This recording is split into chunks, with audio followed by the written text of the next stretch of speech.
The lights of Forrester Creations burned late into the night, reflecting in the high glass walls like ghosts of all the triumphs and scandals that had come before. The building had seen decades of power, beauty, and betrayal, but never had it felt so divided. What began as whispers after Luna Nozawa's death, rumors of negligence, toxic competition, and corporate cruelty, had grown into a full-blown crisis threatening to destroy the very heart of the Forrester legacy. And at the center of it all stood two men, father and son, vision and inheritance, love and pride colliding beneath the same name. Eric Forrester's office no longer carried the warmth it once did. The sketches on his desk were left unfinished, his hands trembling too much to complete the lines that had once flowed effortlessly. The oxygen machine at his side hissed faintly, a cruel reminder that his body was failing even as his mind refused to yield. To him, Forrester Creations was not just a brand, it was the soul of his family, the legacy of decades of artistry and faith.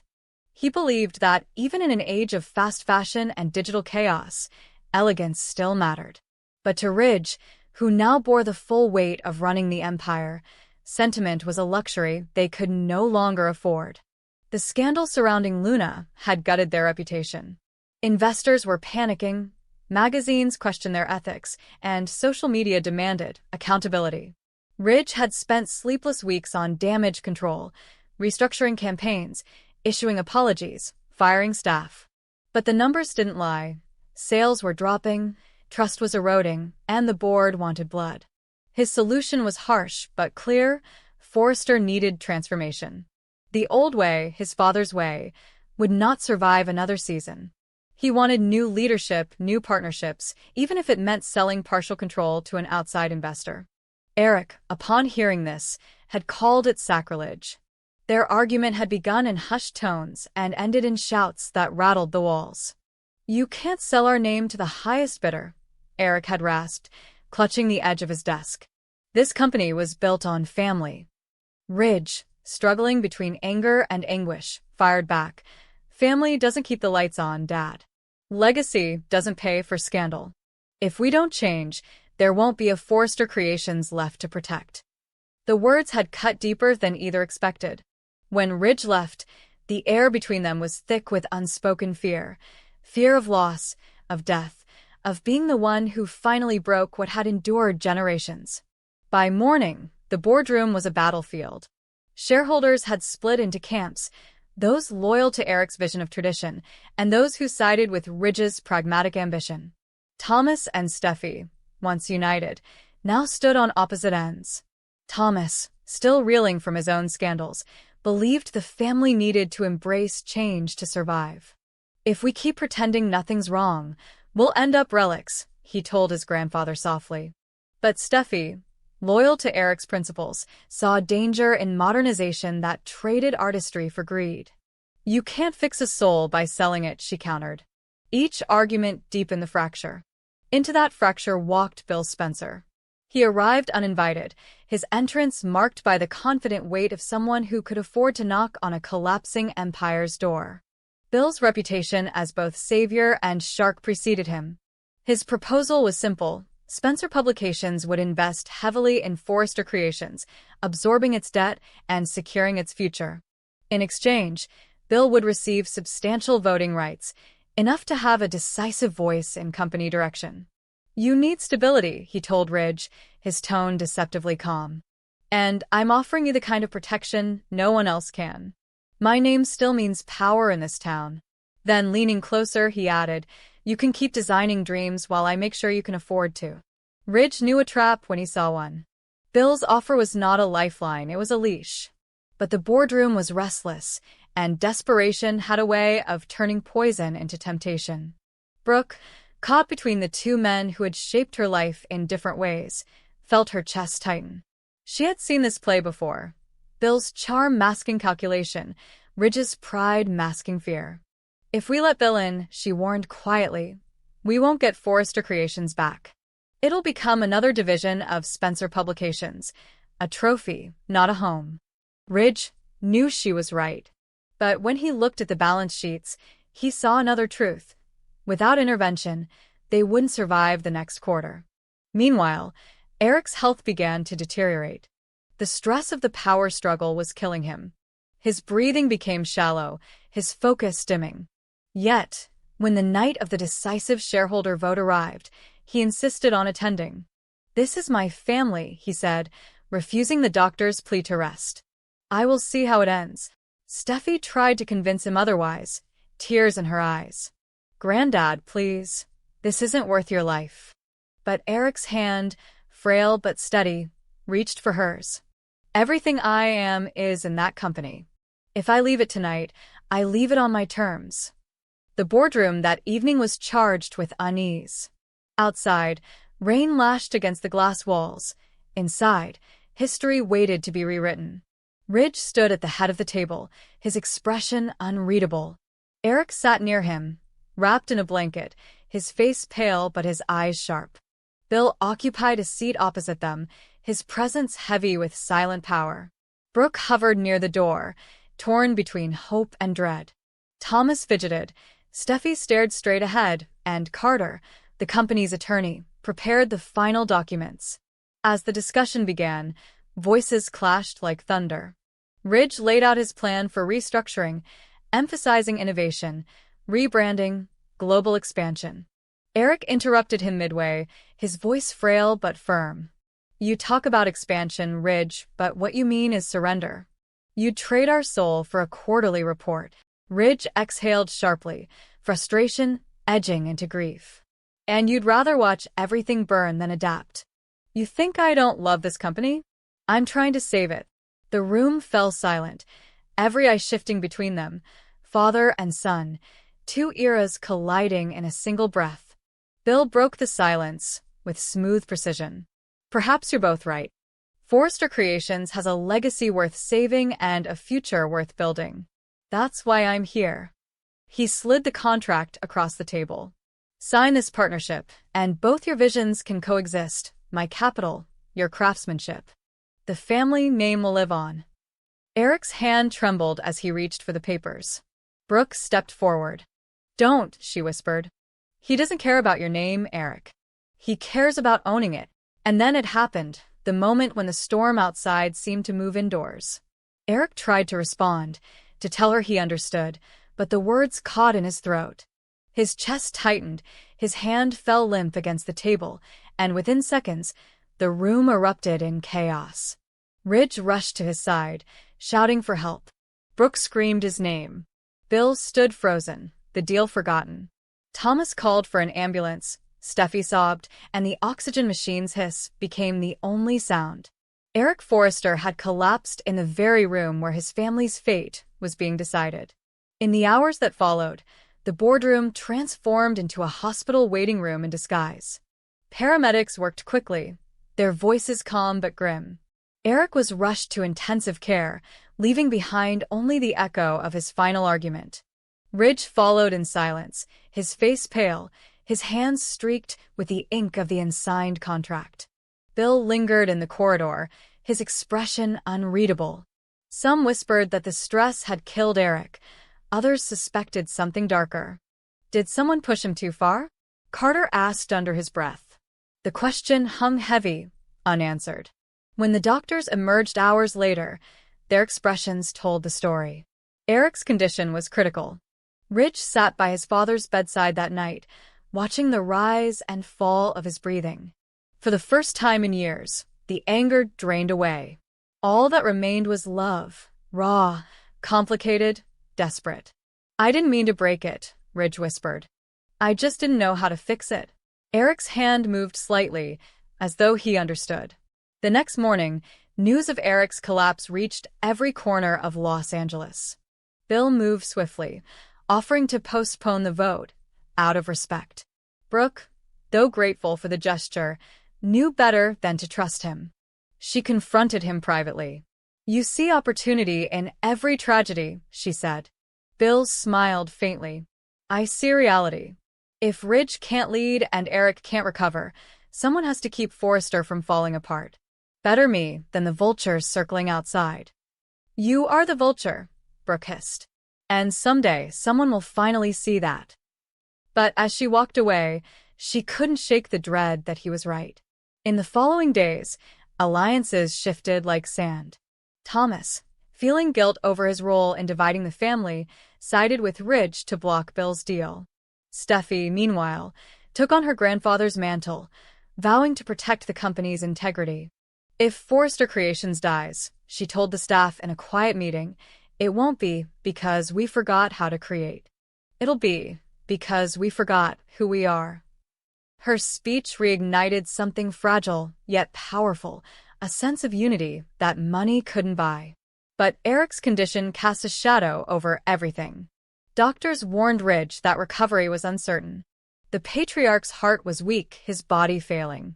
Each visit felt like a countdown. Brooke stayed close to Ridge, torn between comforting him and reminding him of the decisions still looming. The shareholders demanded direction. Bill's offer still hovered, seductive and pragmatic. If you sign it, Brooke warned one evening, you'll save the company, but lose your father's dream. Ridge looked at her, his eyes hollow. If I don't, I'll lose both. When the next board meeting convened, the atmosphere was solemn. Eric remained unconscious. Bill arrived late, as if to remind everyone that he didn't need permission to enter their world. The contract was still on the table. This is your chance, he told Ridge quietly. Take control before someone else does. Ridge hesitated, his father's voice echoing in his mind. This company was built on family. He looked at Steffi, at Thomas, at Brooke, and then, slowly, he tore the contract in half. The room gasped. Forrester Creations will stay Forrester, he said. We'll find another way. Bill's smile didn't reach his eyes. You just made a mistake you can't afford, he said softly before walking out. Brooke exhaled, relief mingled with fear. Ridge turned toward the window, watching the sun rise over the city his family had helped shape. Maybe, he said, but at least it's ours. In the weeks that followed, the company clawed its way back from the brink. The scandal faded, replaced by a renewed focus on design, authenticity, and legacy. When Eric finally awoke, his voice was faint but clear. You didn't sell it, he murmured. Ridge shook his head. I couldn't. A weak smile spread across Eric's face. Then maybe there's hope after all. Forrester Creations survived, not because of power or money, but because, for once, the family remembered what it meant to stand together. Yet somewhere in the city, Bill Spencer watched from his office window, a glass of bourbon in hand, the torn contract replaced by a new plan. The game wasn't over. It had only changed boards. And as the skyline shimmered with evening light, one question lingered over Los Angeles like a prophecy. How long can even the most beautiful empire survive when its foundations are built on ambition, pride, and love too stubborn to let go? Under the pale dawn that followed the storm, Forrester Creations felt hollow, as if the very air had been drained from its corridors. The night before had left the family scattered, exhausted, and broken in ways that could not be repaired by morning light.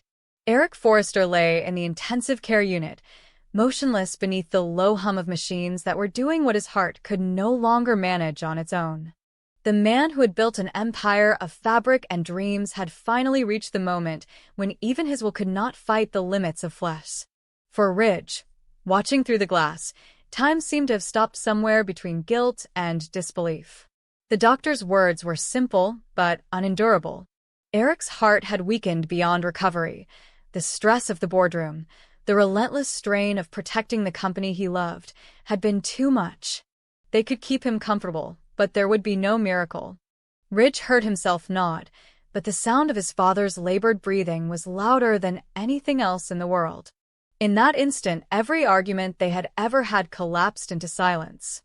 Every stubborn word, every accusation, every declaration of love disguised as defiance turned meaningless. He wanted one more chance to tell him that the fight had never been about power. It had been about fear, about the terror of losing the only man whose approval he had ever truly sought. Brooke stood beside him, her hand trembling in his. She had seen the Forrester men fight over everything, designs, women, legacy, but this was different. This was the end of something larger than business. He's tired, she whispered, her voice breaking. He's been fighting for all of us for too long. Ridge swallowed hard. He's not allowed to stop now. Yet even as he said it, he could see the truth in her eyes. The battle was already over. Steffi arrived next, her hair still damp from the rain, her eyes wide with dread. She had inherited her grandfather's strength, but in that moment she looked small, almost childlike. "Tell me he's going to be okay," she pleaded. No one answered. Thomas followed close behind, guilt etched across his face. He remembered the last conversation he had with Eric, a mix of pride and disappointment. "Don't forget why we started this," Eric had told him. "It wasn't for profit. It was for beauty." Now those words felt like a benediction and a farewell. Hours passed. The family gathered around the hospital bed, each person holding a different piece of what they feared would soon be a memory. Eric's breathing grew shallower, his hand limp in Ridge's grasp. The monitors began to slow, the rhythmic beeps stretching further apart until the silence between them became unbearable. When the final sound came, a single, soft tone, Brooke turned away, pressing her hands to her mouth. Ridge didn't move. He simply stared at the stillness, as if he could will it to change. Steffi's sobs broke the silence, raw and unrestrained. In that moment, every triumph, every scandal, every headline in the history of Forrester Creations dissolved into grief. The news spread through Los Angeles like a second shockwave. Eric Forrester, founder and patriarch of Forrester Creations, dead at 83. The city that had dressed itself in his designs mourned in its own way. Magazines printed black-bordered tributes, industry giants posted elegies filled with adjectives that felt too small for what he had been. But inside the family, mourning became something far messier.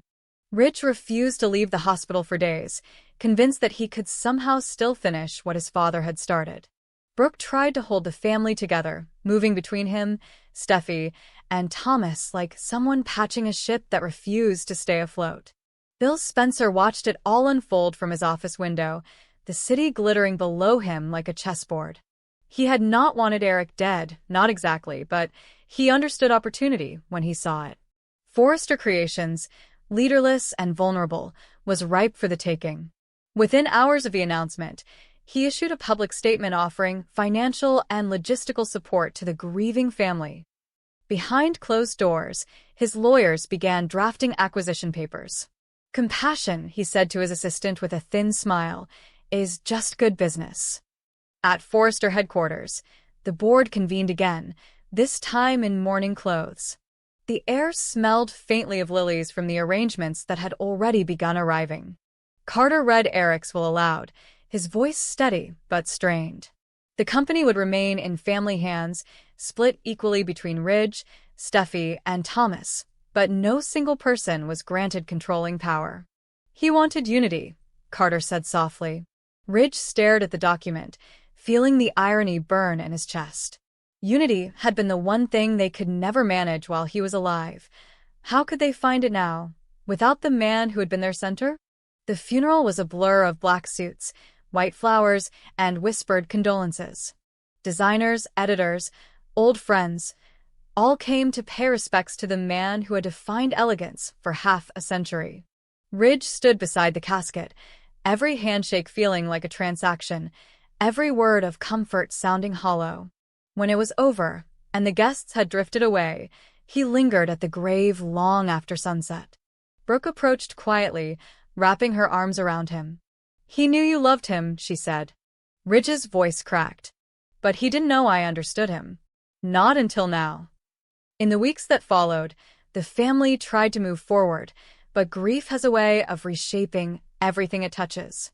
The first board meeting after Eric's death ended in shouting, Thomas pushing for innovation, Steffi demanding preservation, Ridge trying to be the peacekeeper his father had once been. "We can't just freeze time," Thomas argued. "If we don't evolve, Bill will devour us." Steffi shot back, "He's not going to turn our name into a side label for his empire." "Over my dead body." Brooke intervened, her tone steady but urgent. "Then find a way to make both your visions work." That's what Eric wanted. But compromise was a language none of them spoke fluently anymore. The divide between progress and tradition grew until it felt like a fault line running straight through the family. And into that fracture, Bill poured his influence. His representatives began buying up minor shares, acquiring stock from frightened investors who doubted the Forresters could lead without Eric. Within months, Spencer Publications controlled nearly 20% of the company. It wasn't a takeover yet, but it was a threat, a constant reminder that grief had made them weak.